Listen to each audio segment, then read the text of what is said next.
Have you ever gotten confused or frustrated when you do science? Until this day, I always get confused about science. Absolutely, yeah. Sometimes I'll spend a lot of time doing science homework or doing science experiments, and things don't go the way you want them to go. You don't get the answers you think you should get, and those can be really hard times when you're like, oh my God, why am I a scientist? This is so difficult. I remember being younger, and when I would get frustrated or confused, I would just think, maybe I'm stupid, maybe it's just me. I started my research project here at San Francisco State when I was an undergrad.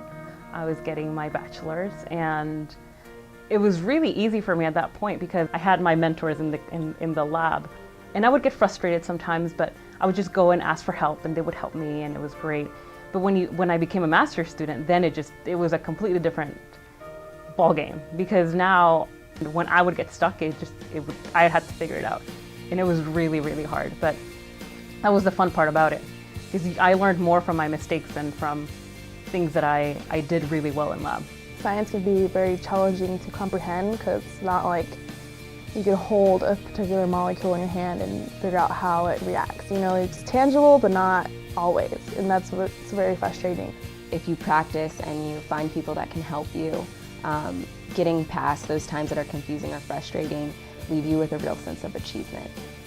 And it's kind of like a puzzle where, you always, have to figure out what's going on, but then finally at the end, when you figure it out or it works, it's just like the best thing in the world.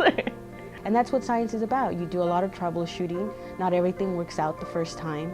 And that's also, I guess, something that I do like about science, the troubleshooting, because you learn by doing it.